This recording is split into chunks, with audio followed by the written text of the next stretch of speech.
وأشهد أن لا إله إلا الله وحده لا شريك له شهادة ندخرها ذخيرة ليوم الدين وأشهد أن سيدنا محمدا عبده ورسوله أفضل الأنبياء وسيد المرسلين اللهم صل وسلم وبارك وكرم ومجد وعظم على سيدنا وحبيبنا وشفيعنا وقرة أعيننا ومولانا محمد وعلى آله وصحبه أجمعين ولا حول ولا قوة إلا بالله العلي العظيم أما بعد سبحانك لا علم لنا إلا ما علمتنا إنك أنت العليم الحكيم رب اشرح لي صدري ويسر لي أمري واحلل عقدة من لساني يفقه قولي واهد قلبي وسدد به لساني اللهم أرنا الحق حقا وارزقنا اتباعه وأرنا الباطل باطلا وارزقنا اجتنابه واجعلنا من الذين يستمعون القول فيتبعون أحسنه نويت التعلم وتعليم وتذكر وتذكير والنفع والانتفاع والإفادة والاستفادة والحث على التمسك بكتاب الله وسنة رسوله والدعاء إلى الهدى والدلالة على الخير ابتغاء وجه الله ومرضاته وقربه وثوابه سبحانه وتعالى وصلى الله على سيدنا محمد وعلى آله وصحبه وسلم والحمد لله رب العالمين. Assalamualaikum warahmatullahi wabarakatuh.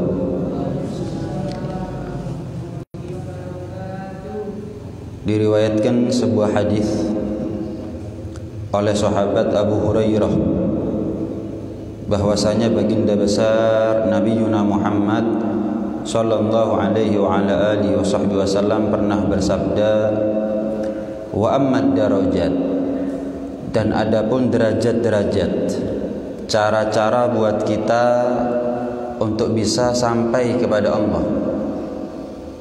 Adapun anak tangga yang kalau kita lewati anak tangga tersebut, maka kedudukan kita akan semakin tinggi, akan semakin mulia di sisi Allah Subhanahu wa ta'ala. Itu ada 3. Yang pertama, fa ifsya'us salam, yaitu menebar salam satu sama lain. Yang satu memulai salam, melempar salam, yang lain wajib untuk menjawab salam. Itu yang disebut dengan ifsya'us salam. Dan yang kedua adalah it'amut ta'am, memberikan makan kepada mereka yang butuh. Dan yang ketiga adalah as-salatu bil-lail wan nasu niyam, salat di tengah malam sementara orang lain nyenyak dalam tidur mereka. Ini adalah 3 anak tangga yang kalau kita amalkan, maka derajat kita di sisi Allah Subhanahu wa ta'ala akan semakin tinggi.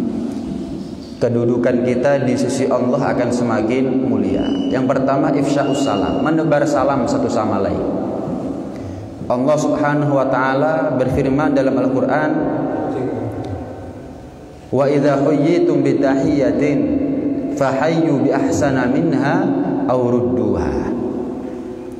Jika kalian dilempar salam sebagai tanda penghormatan mereka kepada kalian, maka balaslah salam mereka dengan balasan yang lebih baik, aurudduha, atau balaslah salam mereka dengan salam yang setimpal, dengan salam yang seimbang.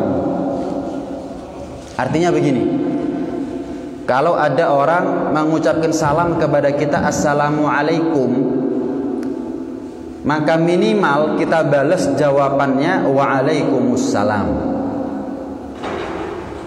Tapi sepatutnya buat kita untuk membalas salam dengan lebih baik. Kalau ada orang mengucapkan salam kepada kita assalamualaikum, jawab waalaikumsalam. Kalau bisa malah sempurna. Ada yang mengucapkan salam kepada kita, assalamualaikum, jawab waalaikumsalam warahmatullahi wabarakatuh. Gitu seharusnya. Ya. Tapi sebaliknya, jika ada orang melempar salam kita kepada kita dengan salam yang sempurna, assalamualaikum warahmatullahi wabarakatuh, maka wajib buat kita untuk menjawab salamnya dengan sempurna, waalaikumsalam warahmatullahi wabarakatuh. Kalau ada orang mengucapkan salam kepada kita, assalamualaikum warahmatullahi wabarakatuh, kok kita jawabnya cuma waalaikumsalam, dosa kita. Wajib buat kita untuk membalas dengan balasan yang sama. Kalau dia mengucapkan salam kepada kita dengan salam yang sempurna, salam yang lengkap, assalamualaikum warahmatullahi wabarakatuh, maka wajib buat kita untuk menjawab dengan jawaban yang lengkap, waalaikumsalam warahmatullahi wabarakatuh. Begitu seharusnya. Nah, antara syariat sama budaya itu yang dinomorsatukan adalah syariat. Sehingga kalau kita ketemu sama orang, jangan dilupakan salam satu sama lain. Bukan cuman kula nuwun, tapi salam yang diutamakan. Kenapa? Kalau cuman kula nuwun sopan tapi nggak ada doa, sopan tapi nggak berpahala, sopan tapi nggak ada syiar Islam. Tapi kalau mengucapkan salam, maka bukan hanya sopan tapi ada doa, bukan hanya sopan tapi ada syiar Islam, bukan hanya sopan, bukan hanya pantas, ya. Tapi di situ ada kepedulian satu sama lain di antara kita dalam bentuk salam. Kita kan enggak. Kalau kita ketemu sama orang, kula nuwun tapi nggak ada salam. Bukan saya nyalakan kula nuwun ya, saya cuman membahas mana salamnya. Lawang podo muslimi kok. Assalamualaikum kula nuwun, kan enak. Kalau kita kula nuwun tidak berpahala. Tapi kalau kita mengucapkan salam berpahala. Kalau kita cuma nyuwun sewu bukan doa. Tapi kalau salam doa. Kula nuwun nyuwun sewu bukan syiar Islam, tapi salam syiar Islam. Nggak apa-apa kula nuwun nyuwun sewu amit, nggak ada masalah. Tapi salamnya ini mana? Salamnya ini mana? Karena itu disabdakan oleh Rasulullah SAW, termasuk tanda dekatnya kiamat. Rasulullah nanti dawuh, wa min asyratis sa'ah ayyamurra ar-rajul bil masjid la yusalli fihi wa alla yusallima illa ala man ya'rifu. Termasuk tanda dekatnya kiamat itu orang lewat masjid tapi nggak sholat di situ. Yang kedua, orang mengucapkan salam hanya kepada yang mereka kenal. Kadang-kadang ada orang lewat masjid, adzan masjidnya, tapi nggak sholat di situ. Bablas terus. Nggak ada keinginan untuk, oh kok ketepaan saya lewat depan masjid pas adzan, mandek dalam 10 menit baru melanjutkan perjalanan.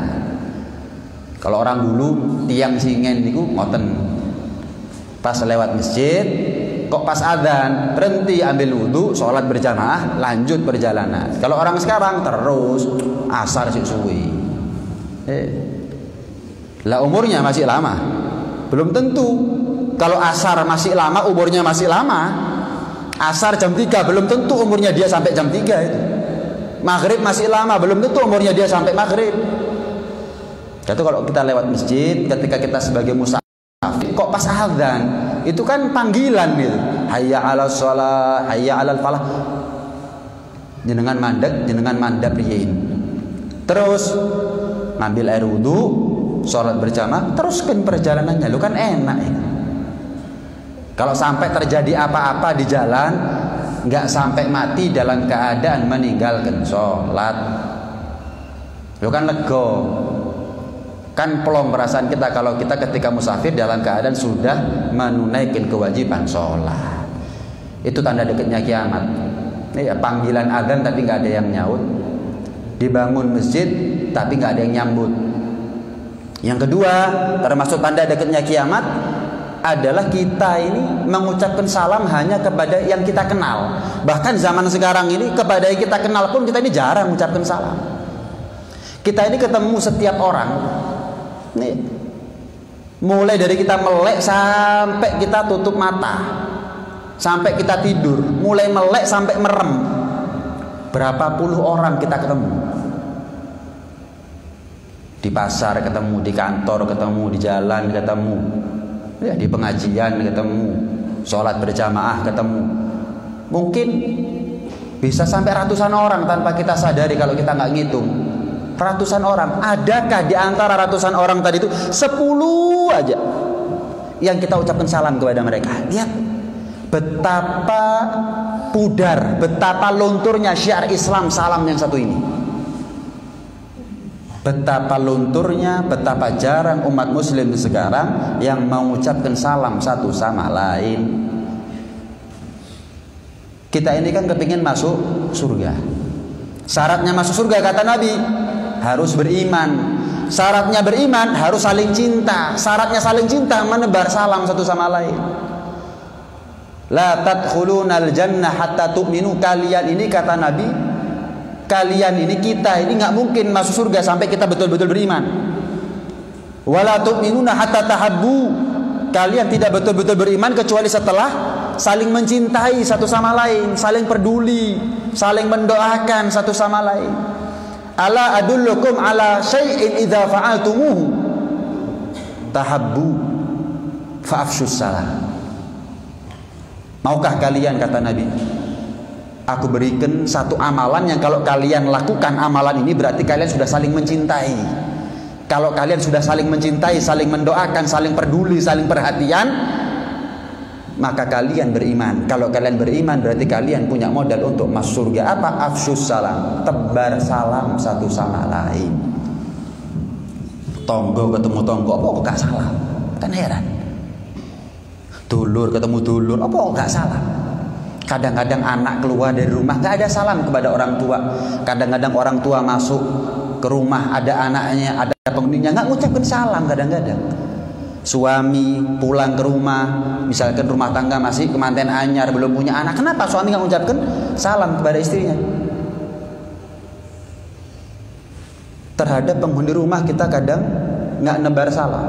Kemudian di luar rumah kita ketemu ratusan orang, satu pun di antara mereka kadang-kadang kita lupa untuk mengucapkan salam kepada mereka, sehingga nggak ada saling cinta, nggak ada saling peduli, nggak ada saling perhatian. Akhirnya orang Islam sekarang ini sendiri-sendiri, nafsi-nafsi, urusannya dewi-dewi wis. Lek gak mati gak nyambangi, gambarannya begitu sudah.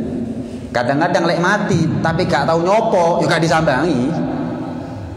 Gak ada, padahal sholatnya sama-sama 5 waktu, syahadatnya sama, rukun Islamnya 5 sama, rukun imannya 6 sama, nabinya sama, Nabi Muhammad itu. Aku gak tahu di sopo ya Bib, lah masa aku nyopo di sian, lu gak apa-apa. Lah saya ini mau mengucapkan salam, dia gak pernah mengucapkan salam duluan kepada saya kok Bib. Lah ngapain saya ini mengucapkan salam duluan kepada dia? Loh, emangnya kita ini kalau masuk surga mau didisi orang? Purun jenengan, kapan jenengan badhe mlebetan swarga terus wonten tiang niku nyelip jenengan, purun jenengan diselip mlebetan swarga? Kan nggak mau kita. Kenapa nggak kita ajak yang duluan untuk masuk surga? Dengan cara apa? Kita duluan yang melempar salam, mengucap salam. Gitu seharusnya. Nggak ada. Salam itu akhlak. Salam itu budi pekerti. Salam itu adalah toto kromo. Tidak mungkin kalau kita berbuat budi pekerti, tata kramah, unggah ungguh, kesopanan, etika, justru itu akan menjatuhkan pelakunya. Nggak mungkin. Ada orang nggak pernah nyapa kita, kita nyapa duluan. Nggak mungkin jatuh nilainya kita. Nggak mungkin hina kita. Ada orang kalau ketemu kita nggak pernah ngelempar salam kepada kita. Kita mengucapkan salam duluan kepada dia. Dijawab nggak dijawab terserah wis. Yang penting saya mengucapkan salam. Tenang. Nggak mungkin jatuh hina, nggak mungkin kurang martabatnya kita. Nggak mungkin kurang martabatnya kita. Karena itu jangan sampai kita ini melupakan kewajiban untuk menegakkan syiar Islam. Salah satunya adalah dengan menebar salam satu sama lain. Nah,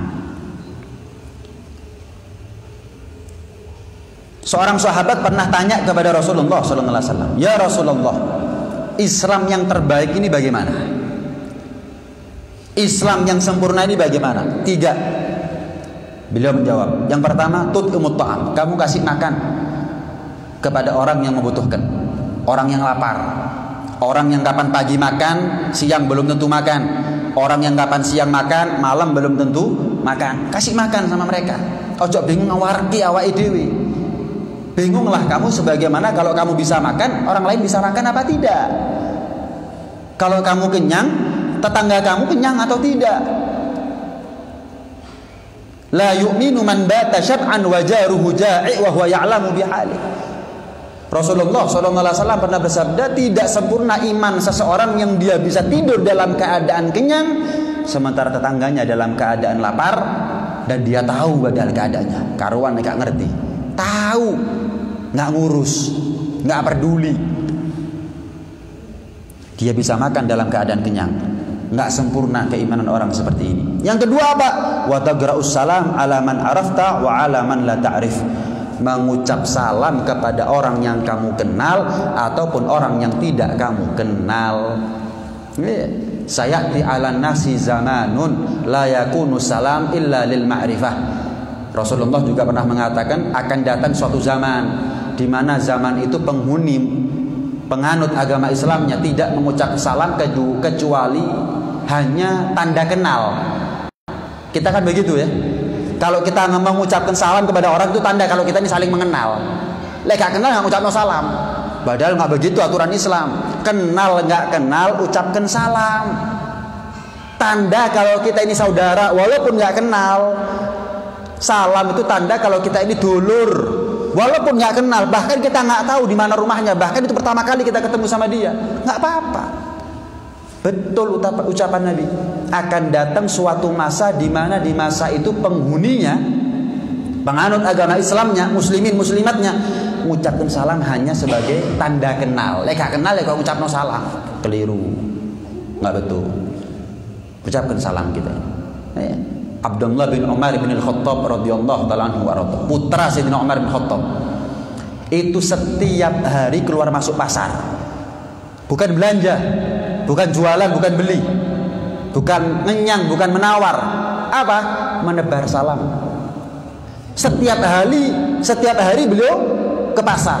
Walaupun enggak setiap hari beliau belanja, tapi setiap hari beliau masuk pasar. Tujuannya apa? Setiap hari beliau ingin ketemu sama orang dan mengucapkan salam satu sama lain. Subhanallah. Al-badi' bisalam bari'un minal kibirin. Orang yang memulai mengucapkan salam itu adalah orang yang terbebas dari kesombongan. Kita kepingin ngukur, saya ini masih orang sombong apa enggak ya? Hati-hati loh. Sedikit saja la yadkhulul jannata man kana fi qalbihi mithqalu dzarratin min kibrin. Tidak masuk surga kata Nabi barang siapa yang di dalam hatinya ada benih kesombongan walaupun sedikit. Hati-hati. Cara ngukur kita ini sombong ataukah tidak, kita ini mau nggak melempar salam terlebih dahulu. Mau kenal nggak kenal, kita ucapkan salam terlebih dahulu kepada mereka. Itu benih, itu tanda kalau kita ini ahli surga. Itu tanda kalau di hati kita ini sepi daripada kesombongan. Jangan sampai rame dengan kesombongan. Ketemu fulan, moh lek ngucapno salam tak jawab. Ketemu fulan yang lain masih yang ngucapno salam nggak tak jawab. Lu sombongi setengah mati orang seperti ini. Kalau dia nggak ngucap salam, saya nggak jawab. Kadang-kadang ketemu sama orang lain, masih yo dia ngucapin salam, saya nggak mau jawab. Pitung turunan anak putuku tak haram no, melbu omai. Lu keliru, fatal. Kenapa? Menyalahi aturannya Rasulullah. Tidak masuk surga orang yang di dalam hatinya ada benih kesombongan. Durung cukul, bibit tok, nggak masuk surga. Waliyadu billah min dzalik. Karena itu mulai tebar salam. Assalamualaikum, assalamualaikum, assalamualaikum. Bukan, ya apa kabari? Nang dia gak tahu ketok. Loh, kenapa sih pertanyaan ini setelah salam? Kok ada pertanyaan sebelum salam? Assalamualaikum, nang dia gak tahu ketok. Waalaikumsalam, iya saya ini habis sakit seminggu. Loh kan enak. Kenapa? Bos, gak tahu ketok. Cak, ya apa kabari? Assalamualaikum, ya apa kabari? Loh kan enak itu ya. Cuman salam. Ya Allah, cuman salam. Kok bisa terlewat sunnah yang begitu mudah? Pernah sekali waktu Sayyidina Umar dan Sayyidina Ali papasan. Sayyidina Umar dan Sayyidina Ali papasan. Ketika papasan, Sayyidina Ali nggak mengucapkan salam kepada Sayyidina Umar kecuali sudah jaraknya jauh. Sudah lewat agak jauh sekian meter baru Umar, assalamualaikum. Heran Umar ini. Sayyidina Umar heran. Ali ketemu saya, kenapa nggak papasan aja mengucapkan salam? Ini sudah tertinggal, baru mengucapkan salam. Madul kepada Rasulullah SAW. Ya Rasulullah, Ali ini aneh. Kalau ketemu saya nggak mengucapkan salam kecuali setelah sekian meter, baru mengucapkan salam. Dipanggil sama Rasulullah. Ali, coba ke sini. Tadi Umar sambat, kamu kenapa nggak mengucapkan salam kepada Umar kecuali setelah sekian meter? Aku berharap yang pertama kali mengucapkan salam adalah Umar. Tuh, orang hebat nih. Aku berharap orang yang pertama kali mengucapkan salam adalah Umar. Karena apa? Pahalanya besar. Gak apa-apa, Umar duluan gak apa-apa. Aku ngasih kesempatan. Loh, kalau Umar ternyata nggak mengucapkan salam, ya saya duluan. Ketawaduan, kerendahan hati itu namanya. Kerendahan hati. Ibarat begini, anak mau masuk surga, mempersilahkan orang tuanya masuk surga terlebih dahulu. Oh, nggak ada masalah. Tapi lek tonggo, ambek tonggo ya disi-disian. Teman sama teman, oh ya disi-disian. Tapi kalau anak mau masuk surga, orang tua duluan, gak apa-apa. Sayyidina Ali mendahulukan Sayyidina Umar untuk memberi salam terlebih dahulu. Kenapa? Pahalanya besar. Gak apa-apa. Kenapa? Sayyidina Ali menantu Rasulullah, Sayyidina Umar adalah mertua Rasulullah. Yang menjadi khalifah setelah meninggalnya Sayyidina Abu Bakar, Sayyidina Umar, bukan Sayyidina Ali. Ini masing-masing saling menunjukkan kemuliaannya. Sayyidina Umar orang yang mulia, Sayyidina Ali juga orang yang mulia. Ini penting buat kita ini. Untuk saling kita ini menjaga kesopanan, tapi bukan hanya dari segi budaya. Jangan sampai kita ini menjaga budaya tapi melupakan syariat. Saya nggak ngomong mulai sekarang nggak usah unggah-ungguh, bukan. Mulai sekarang nggak usah kulon nuwun, bukan. Saya cuma bicara jangan sampai kulon nuwun nggak ada salam. Jangan sampai cuman amit tapi nggak ada salam. Jangan sampai nyuwun sewu tapi nggak ada salam.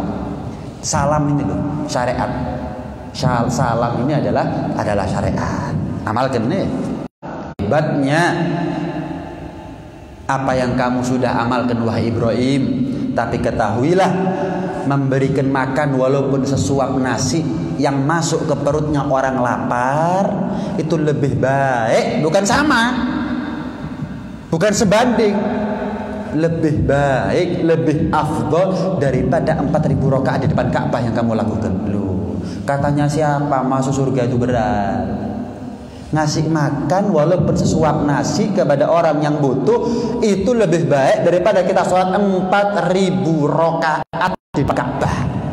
Kita pergi ke Mekah, di depan Ka'bah sholat 4.000 rakaat, nggak haji dah. Kelenger bisa, kesel. Nggak umroh kita, nggak ziarah Rasulullah kita, 4.000 rakaat, kesel. Ternyata ada amalan yang lebih baik daripada itu semuanya. Apa? Memberikan makan walaupun sesuap nasi. Ittaqun nar walau bisyikki tamrah. Malah Rasulullah SAW pernah mengatakan apa? Bentengi dirimu daripada api neraka walaupun hanya dengan 1 butir kurma. 1 suap nasi sama 1 butir kurma kan lebih mengenyangkan 1 suap nasi. 1 butir kurma itu bisa menjadi penghalang kita masuk neraka, pencegah buat kita untuk masuk neraka. Apalagi 1 suap nasi, apalagi 1 kotak nasi, nggak makan kecuali kenyang yang dikasih. Wah, hebat, hebat. Nggak Masjid At-Taqwa ini ada nggak program bagi-bagi nasi setelah sholat Jumat? Kan mulai marak sekarang ya. Misal setiap orang yang mampu ya, yang mampu, setiap orang bawa kresek isinya 5 kotak satu Jumat sekali. Dikalikin berapa orang yang mampu di sini? Nggak ada orang yang sholat Jumat kecuali pulang bawa berkataan. Wah, pahalanya berapa itu? 5 kotak berapa pahalanya? 10 kotak berapa pahalanya? 11, 20. Wah, hebat. Penting itu nasi makan. Malah dikatakan begini, luqmatun fi batni ja'i afdalu min imarati sab'ina jami. Sesuap nasi yang masuk ke perutnya orang yang lapar itu lebih afdol daripada memakmurkan 70 masjid jami'. Kita ini iktikaf di satu masjid jami' belum tentu kita. Napa malih 70. Pada Ramadan kita iktikaf di 70 masjid jami'. Kalau cuma 30 hari, sehari berapa kali? 2 sampai 3 kali kita iktikaf berarti di masjid jami'. Ternyata ada yang lebih mudah. Iktikaf di 70 masjid jami' berat. Ngasih makan kepada orang yang lapar gampang. Berarti masuk surga itu gampang. Soro lek ngerti carane. Lek ngerti carane yo gampang. Sholat 4000 rakaat di depan Ka'bah, wah abot. Di rumah aja nggak sampai 10 gitu rakaatnya. Leren muga gaji, sholat paling utang 1000, abot. Ngasih makan kepada orang yang lapar lebih afdol. Loh, subhanallah, subhanallah. Kita ini kadang-kadang begini. Kita kan yakin ya sama jaminannya Allah ya. Yakin apa mboten jenengan? Yakin ya? Yakin ya? Saya mau tanya, kalau jenengan sedekah 100.000, yakin diganti 1 juta? Cuman nggak tahu kapan. Yakin apa mboten jenengan? Yakin ya? Yakin. Saya ngeluarkan sedekah 100.000 ben Jumat. Misalkan beli 10 kotak. Setiap kotak 10.000. 10 100.000. Yakin pasti diganti oleh Allah Subhanahu wa taala. Kenapa? Allah sendiri yang berfirman dalam Al-Qur'an, "Wa ma anfaqtum min syai'in fa huwa yukhlifu." Apa yang kamu sedekahkan di jalan Allah walaupun sedikit, Allah yang akan kasih ganti kepada kamu. Allah ini zat yang maha kaya. Dalam tanda kutip gengsi, dalam tanda kutip malu Allah kalau ngasih ganti cuma setimpal. Jenengan kalau pernah baik sama orang kaya itu malu. Kalau mau ngasih balas jasa, balas budi kepada kita, ngasih barang yang murah itu malu. Oh, fulan ini dulu sebelum saya jadi orang kaya banyak bantu saya. Sekarang setelah saya kaya, saya kepingin bantu dia, belikin ini, belikin itu. Pasti ngasih barang yang mahal. Wong sugih, mosok tiang sugih maringi jenengan sendal jepit. Pasti yang mahal. Masa orang kaya ngasih jenengan sebagai tanda terima kasih sepeda ontel? Bekas mana? Enggak, tukono sepeda motor. Kenapa? Orang kaya itu manusia, kekayaannya ada batas. Allah nggak ada batas.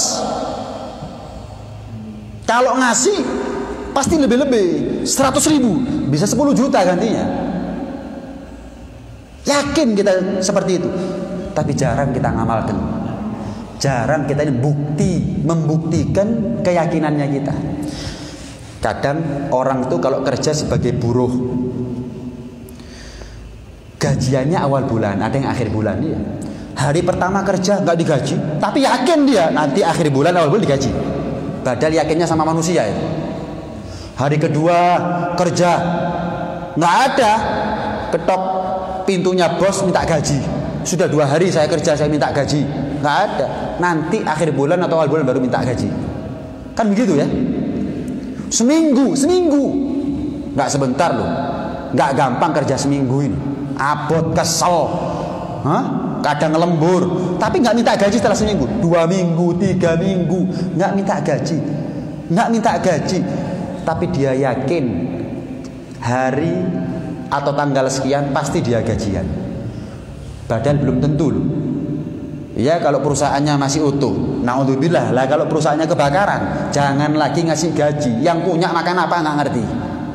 Mangan apa aku meniki, pabrik kobongan utang seaken-aken. Terus kita ketok-ketok minta gaji. Mau ngasih apa? Ngasih makan keluarganya dia nggak bisa. Makhluk kita yakin, tapi sama Allah, oh saya kalau sedekah 100.000 pasti digaji lebih sama Allah Subhanahu Wa Taala. Kenapa nggak yakin? Kenapa nggak yakin? Pernah di zaman Sayyidina Ali bin Abi Thalib, karamallahu wajhah,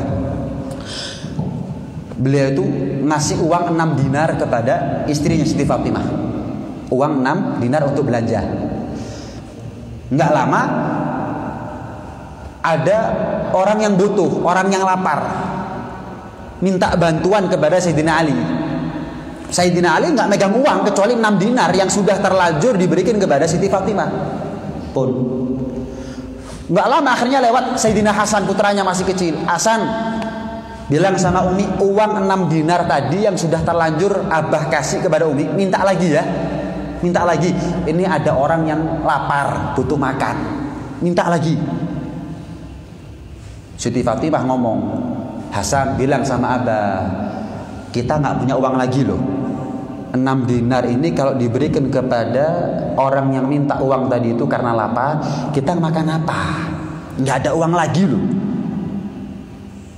Ngomong Sayyidina Hasan kepada Sayyidina Ali, Abah, kata Umi, uang 6 dinar itu uang satu-satunya sudah untuk belanja itu, untuk belanja, bukan untuk fasilitas hidup kemewahan, untuk belanja. Kapan dikekno wong terus kini belanja opo? Apa jawaban Sayyidina Ali? Bilang sama Umi, Hasan, bilang sama Umi, bilang sama ibu, tidak sempurna keimanan seorang hamba yang lebih yakin dengan apa yang ada di tangannya daripada dengan apa yang ada di tangannya Allah Subhanahu Wa Taala. Yakin aja kalau besok kita hidup berarti kita ada rezeki, tenang aja. Waduh, kalau kita sebagai suami terus ngomong gini kepada istrinya kita, kira-kira jawabannya istri gimana ya? Yakino dewe mas, kelek keluwen. Kita jawab sebagai suami apa? Lek mati. Iya kan? Lah mau seorang mau mati kok bingung makan apa enggak? Masa orang mau mati bingung makan atau enggak? Walhasil uang 6 dinar itu dikasihkan kepada pengemis tadi itu. Lapar butuh makan, kasih. Nggak lama lewat penjual kuda, ditanya sama Sayyidina Ali, Mas dodolan nah? Nggih. Piroan? 140 dinar. Saya beli ya, tapi utang 8 hari saya bayar. Oh iya, nggak apa-apa. Sayyidina Ali percaya utangnya ya. Kalau saya utang kan jenengan percaya nggak kira-kira jenengan ya? Nggak yakin nih. Sayyidina Ali ini, oh nggih. Wah, kasihkan kudanya 8 hari baru bayar. Ya wis, dicancang kuda tadi depan rumah Sayyidina Ali, cancang juga, taruh. Nggak lama lewat orang saudagar, tajir, punya kaya, punya kekayaan.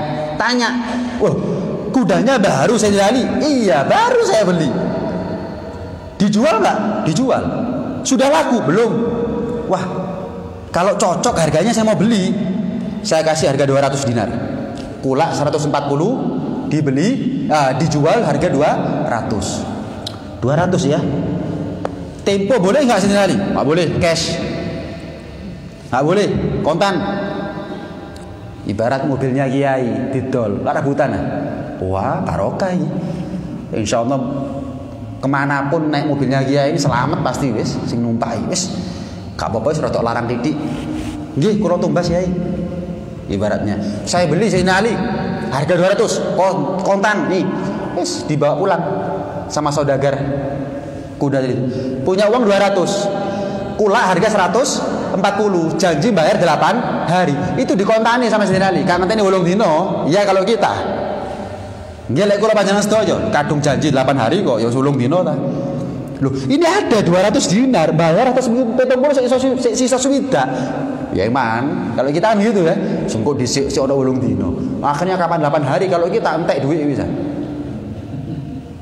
Sayyidina Ali janji 8 hari, kok subhanallah rezeki ada sekarang bayar. Oh, makanya orang rebutan mau ngutangi Sayyidina Ali. Kenapa janji 8 dino saiki ono duit saiki dibayar hari ini? Makanya nggak ada orang mau ngutangi kita. Kapan janji 8 hari bulet 80 dino. Kadang-kadang iya dompet ditokno ambek celurit. Sing ndi sing sampean pilih? Waduh. Nagih utang kok ngejak tawuran. Ki dompetku, ki celurit. Sampai njukuk celurit, ojo takut utang. Sampai njukuk dompet, ilang dasmu. Loh, nagih utang iki. Bukan mau maling sepeda motornya ini, mau nagih utang. Makanya nggak ada orang mau ngutangi zaman sekarang. Nah, model kok gini, kapan utang melas-melas ya? Kapan ditagih, kalah kereng sih ngutangi. Berat. Malah hasil dibayar 140. Sisa berapa berarti? 60 dinar. Dipanggil Sayyidina Hasan. Hasan sini. Bilang sama Umi, ini rezeki dari Allah. 6 dinar diganti 60. Karena yakin kontan, Pak. Kontan 6 dinar langsung. Hari itu juga nggak ngenteni meneh. Swidak dinar. Lah karena kita nggak yakin. 1.000, 2.000.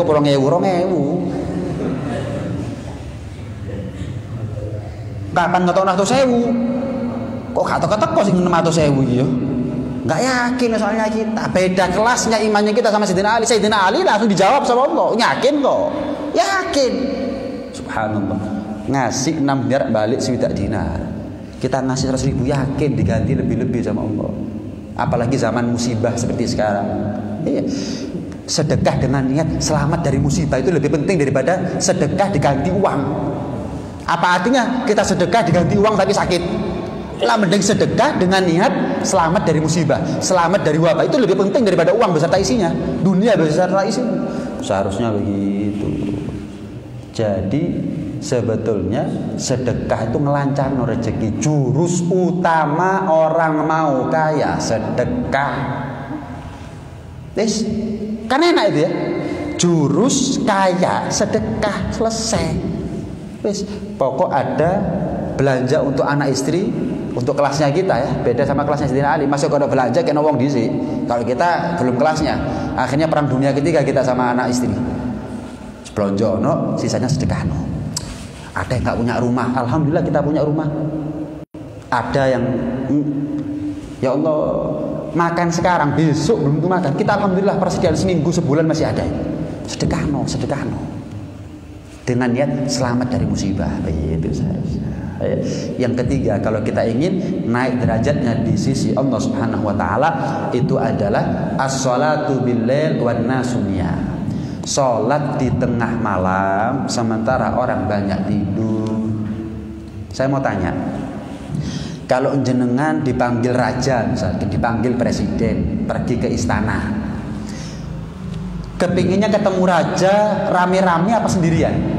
Yang paling enak ketemu raja ini diwian apa rame-rame sama orang?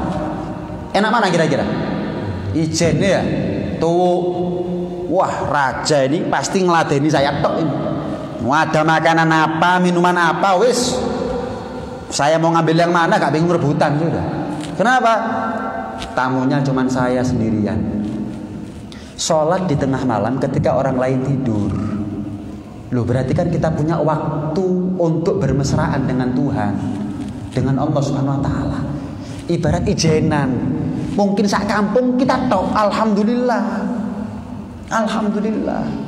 Makanya Nabi Daud alaihi salam pernah ditegur oleh Allah Subhanahu wa taala, "Ya Daud, kadzdzaba man idda'a mahabbati wa idza jannahu al-lail nama anni."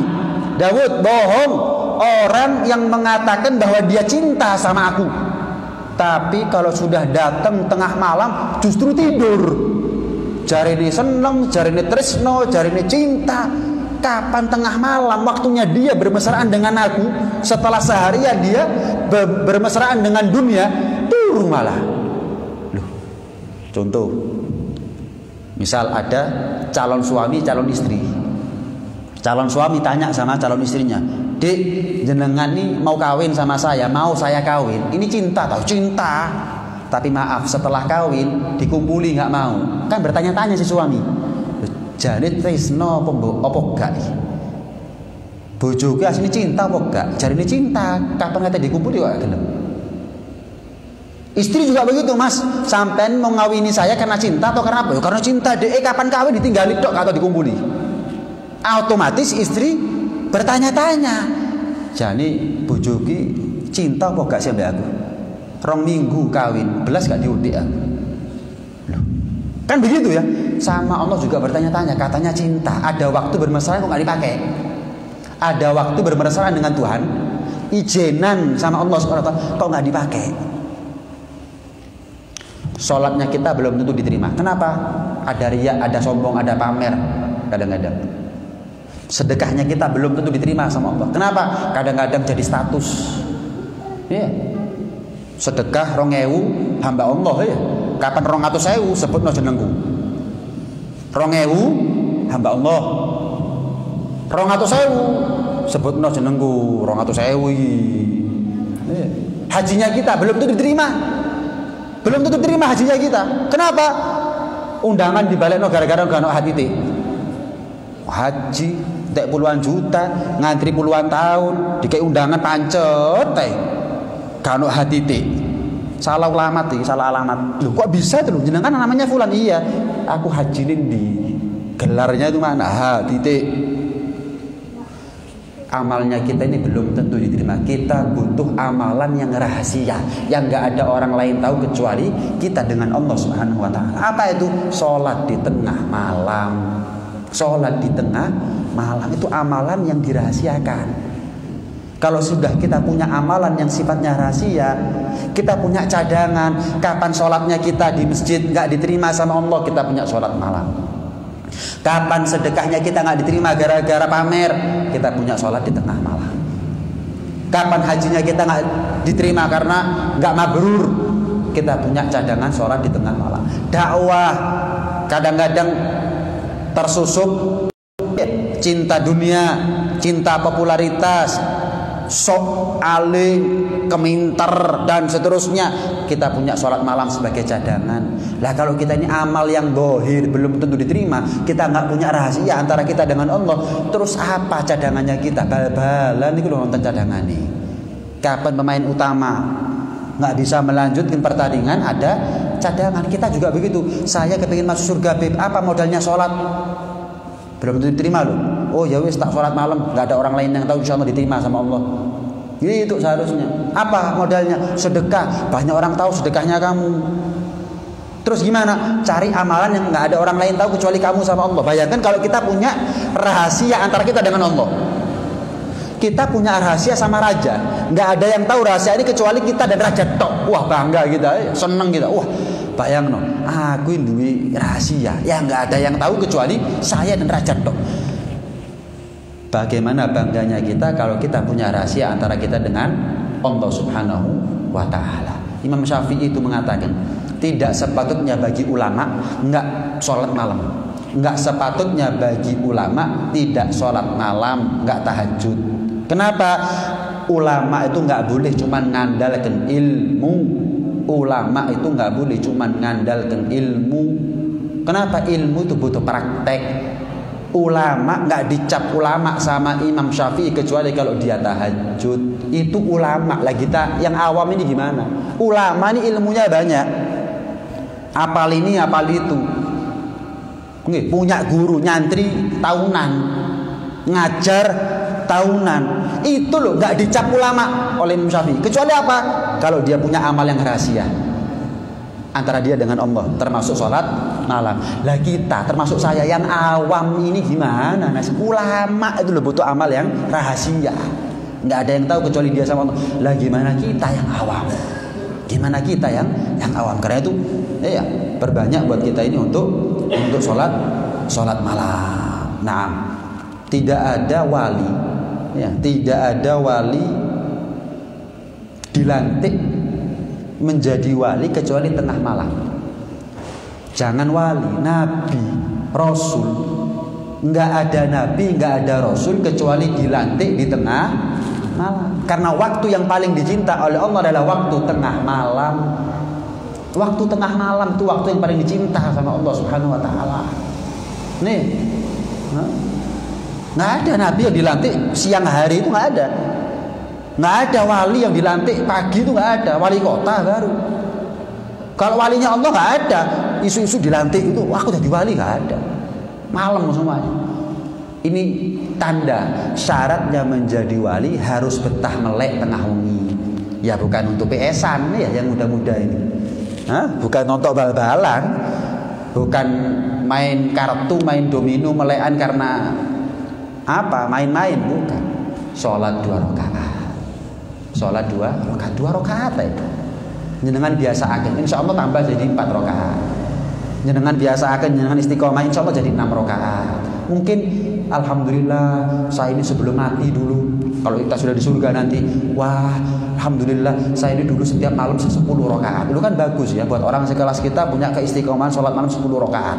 Wah hebat, hebat. Pernah diceritakan Al-Imam Al-Junaid. Kita sering dengar nama Al-Imam Junaid, tokoh sufi, wali kutub luar biasa. Ketika setelah beliau meninggal ada kerabatnya yang mimpi ketemu beliau. Ulama besar nih Imam Junaid, muridnya banyak, kitabnya banyak, ilmunya searat-arat, luar biasa sudah. Sekali waktu setelah beliau meninggal ada kerabatnya mimpi ketemu beliau, ditanya, gimana keadaanmu wahai Junaid? Alhamdulillah, Allah ampuni dosa-dosaku. Karena sebab apa Allah ampuni dosa-dosamu? Apakah karena muridmu banyak? Bukan. Apakah karena karyamu, karanganmu banyak, kitabmu banyak, bukumu banyak? Bukan. Apakah karena ilmumu yang searat-arat? Bukan. Terus gara-gara apa? Rokaatku yang aku rukuk dan sujud di tengah malam. Gara-gara itu. Ini Imam Junaid. Lah kalau kita ilmu nggak punya, murid nggak punya, nyantri nggak pernah, kemudian nggak punya sholat malam, apa modalnya kita? Apa modalnya kita? Apa modalnya kita? Kadang-kadang kita ini tanpa kita sengaja kita dibuat bangun sama Allah dengan kebelet. Lah ya kebelet. Kadang-kadang orang itu males tahajud karena leren wudu, leren mlebu jeding, leren ketemu banyu. Lah kalau jenengan kebelet kan ketemu banyu. Loh kapan jenengan masuk kamar mandi? Kan jenengan ya kedinginan tengah malam. Loh bisa. Kenapa enggak sekalian wudu, sholat, tidur? Enggak ada masalah. Subuh baru bangun, enggak ada masalah daripada enggak belas. Ingat, kita ini kepingin masuk surga, kita harus punya kendaraan, kita harus punya bekal, kita harus punya modal. Pertanyaannya, kita kepingin masuk surga, apa kendaraannya kita, apa modalnya kita, apa bekalnya kita? Karena itu ayo 3 modal ini,